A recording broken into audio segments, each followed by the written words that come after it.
The following announcement has been paid for by Journey into Wrestling.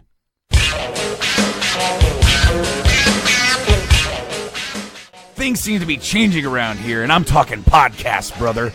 Journey into Comics Network and no JIW? Where's the wrestling? That's just it, brah. We're making a comeback. JIW is taking over. Butt stuff, podcastrophe, the Puhr Report, all these new guys on the scene. We're about to show them what podcasting is all about, Chico. Why don't you tell them when they can hear us, Nate? Every other Wednesday, right here on the Journey into Wrestling Network. Anything less is just too civilized.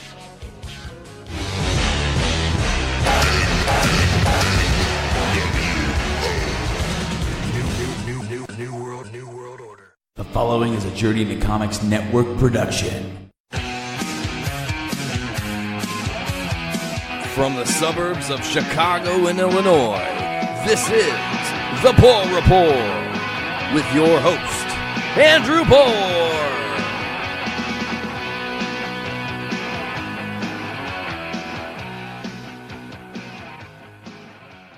Welcome back, ladies and gentlemen, to episode 36 of the Puhr Report. I am your host, Andrew Puhr, and I want to thank you for joining me here today. Now, for those who've been paying attention the past few weeks, I've been doing a profile series, which is a series on important people or people in the news from the past few weeks I think is worth talking about on the show. The first episode was on Barbara Bush, who unfortunately had passed away, but it was just kind of a tribute to her life. The second one was on Michelle McNamara, who unfortunately was also deceased.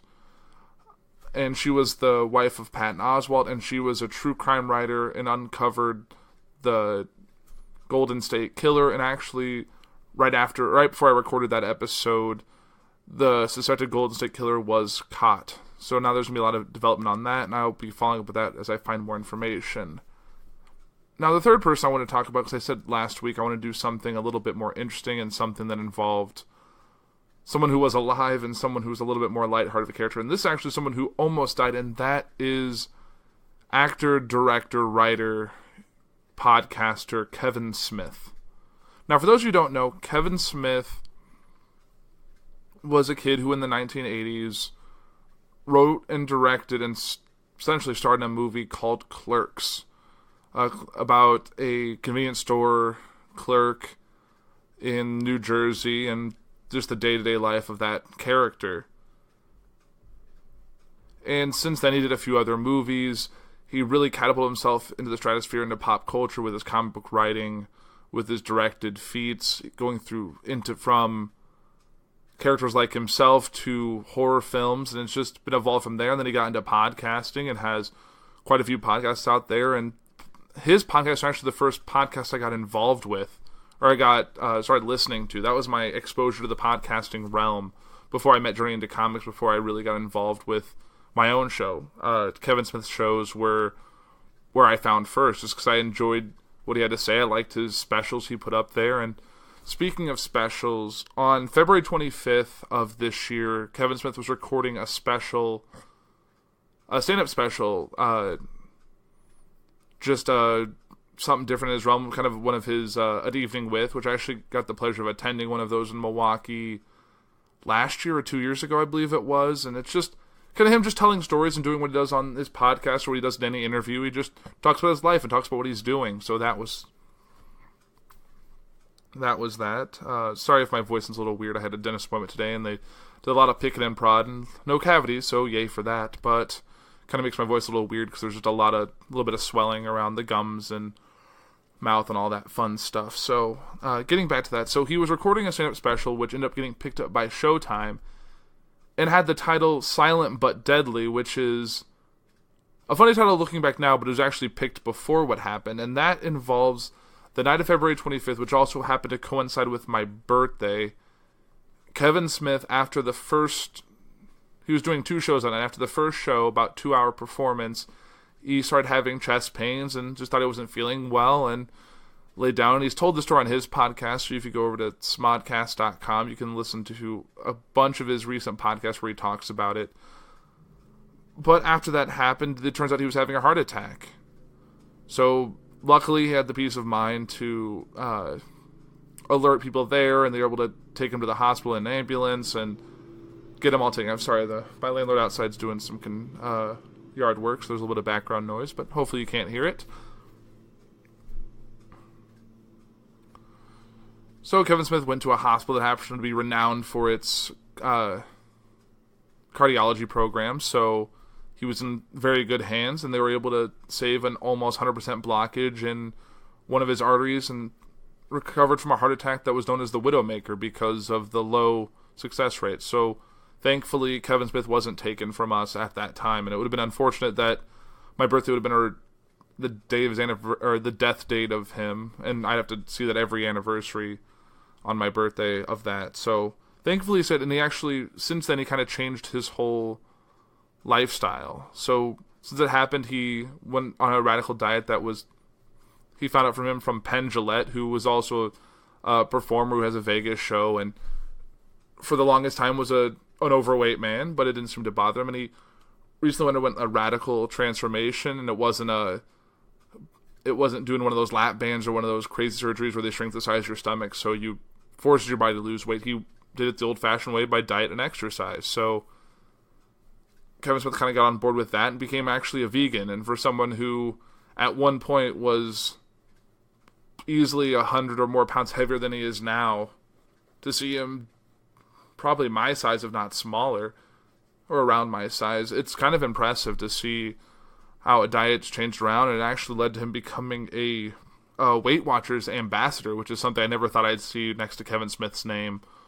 But Kevin Smith likes to talk and likes to share his story and likes to talk about his in and outs of dieting, and we heard about him to do a diet reset. He was eating nothing but potatoes, just plain potatoes, no salt, no sour cream, no butter, no nothing, just plain potatoes for a couple weeks to equalize out his taste buds, so he wasn't craving salt and sugar and all that stuff that we take for granted and what we ingest on a daily basis. Like, I can't have a cup of coffee without some sugar and some cream in it, or I can't have a baked potato without some salt and some butter on it at least. So plain potatoes just sound kind of awful to me, but he was able to do it, and he lost, like a month after his after his stint and after his heart attack, he was down about 30 pounds. I think he's on the track to hitting 50 probably by the time summer gets underway, and that's impressive. And that's someone who's not hitting the gym, not running it out. He's just did it from not changing too much of his lifestyle. He still travels a lot, still does what he does, but just changed what he was eating, and that's something that applied. Like, if someone of his size and of his stature can do it, then it seems possible for the rest of us. So I thought that was just a really kind of impressive feat, and Kevin Smith's always been someone that I've enjoyed his movies kind of dating back. Like, I know some people didn't like his newer stuff, like Tusk was weird for people, or Yoga Hosers was weird for people, but I actually enjoyed those movies. I mean, nothing will beat his classics. Like, Dogma is probably still my hands-down favorite, probably because I'm Catholic, and I understood a lot of that stuff, and it had a great cast with Ben Affleck, Matt Damon, Chris Rock, Salma Hayek, just to name a few, along with the usual suspects of Kevin Smith, Jason Mewes, Jason Lee, and he has a great backlog of movies, and I can't wait for him to keep what he sees to brings out next. I know he's doing Jay and Silent Bob reboot soon, so definitely looking forward to that. So we'll kind of have to see where he's trying to take him, because we got him back. He was on the brink of losing him, and seeing a man of not even 50 would have been taken to us way too soon. But luckily for us, he's still around, still able to keep bringing us free content and still do podcasts and still make movies and still star in movies and TV shows. And I know he was on an episode of Speechless, which is a great show about a kid with cerebral palsy and his family. Interesting connection between Kevin Smith and the cast of Speechless is that Kevin Smith worked with Matt Damon on a couple of movies and actually executive produced Good Will Hunting, which actually starred Minnie Driver, who's I'm going to say the female lead of Speechless. She's the mother of the boy with cerebral palsy, and she was the love interest of Matt Damon in that movie. So it definitely made for an interesting kind of connection there. So it was interesting to pop in as I think it was the episode for the Star Wars The Last Jedi premiere that he was able to attend through some Make-A-Wish type situation. So, yeah, it was definitely someone I thought I'd showcase today. He's making the rounds, and he's doing his thing. I know his daughter's doing well. I listened to his podcast this morning and how his daughter is finally stepping out of his shadow and actually doing movies on her own, and she just did a movie that premiered in New York City that starred her and Molly Ringwald and some other fairly well-known people. I unfortunately can't think of their names. So it seems that things are going really well in Kevin Smith's life, and we'll just have to look forward to see where it goes from there. I know this is going to be kind of a shorter episode just because my mouth feels funny and I kind of don't want to just drown on, but I want to keep bringing you great content. I know there's some stuff going on in the network that is getting figured out, but I know great things are coming, and maybe great things are coming from my neck of the woods and shows that I'm a part of, and maybe shows that I will be a part of in the not too distant future.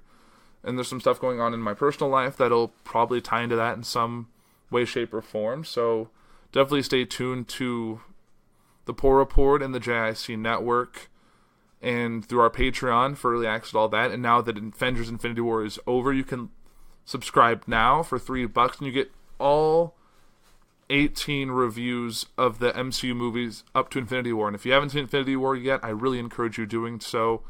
It's an excellent movie. I've seen it twice now, and I hope to see it at least one more time in theaters. And if you want to, I'd make sure to watch Black Panther and Thor Ragnarok beforehand, because those directly tie into that. And if you can't make time for that, at least get on our Patreon and listen to the Thor Ragnarok and Black Panther review with Nate Phillips and Brandon Stone. I believe did both of those. So if you don't have time for a 2.5 hour movie each, jump on there and listen to, I think, an hour and change and a half hour, 40 minutes on the other. So the length of one movie can get you set up, because you really need the story of those two movies to really take you into Infinity War if you haven't seen it. But if you listen to JIC Network, you listen to the shows on the network, I'm assuming you've seen Infinity War, so definitely keep up with that. And I know there's some new shows coming out. If you listen to JIC yesterday, you got to hear that there's another show coming from Veronica, which I'm kind of excited for. I've never really watched Twin Peaks, but maybe with this podcast coming to the network, I may have to pick it up. I think it's on Netflix or Hulu or one of those shows. I know there's been a revival, and that might be it. There might be more. I don't know, but definitely keep up with what's going on in the network. You can always find me on all social media at The Puhr Report on Facebook, Twitter, and Instagram. And you can keep up with my other show that I'm a part of, which is Foodies Watching Movies, but I haven't been on in a few weeks. I don't think I've been on since the Oscars, just due to scheduling and the fact that most of the hosts of the show are located a little far away from me, but hopefully I'll get on there for the next one. I'm definitely psyched to get back on the show. So we'll see when we end up recording that, but I will keep you all posted on that. So you can get on that one at Foodies Watching Movies on Facebook and Twitter. I think it's Film Foodies on Twitter, actually. But I digress. I'm kind of rambling here, so I'll kind of wrap it up. So, you know where to find me. I think I'll probably do I'll probably go with an even 5 for the profile series. So this is the profile of Kevin Smith. I've done Michelle McNamara and Barbara Bush. I think I'll round it out probably with, 5 sounds good. So next 2 weeks will be profiles, and then picking back up with episode 39, we'll be back to the old format. At least as of now, we'll see if anything changes. And some things are in flux, so we'll see how everything shakes out by the time we get into midsummer. But I'm really thankful for all my listeners. Have a great week, and don't take clickbait as gospel. It's just there to pique your interest. Definitely do your research, get out there, and figure out the truth for yourself. I'm Andrew Puhr, this is the Puhr Report, and have another great week. Thanks, guys.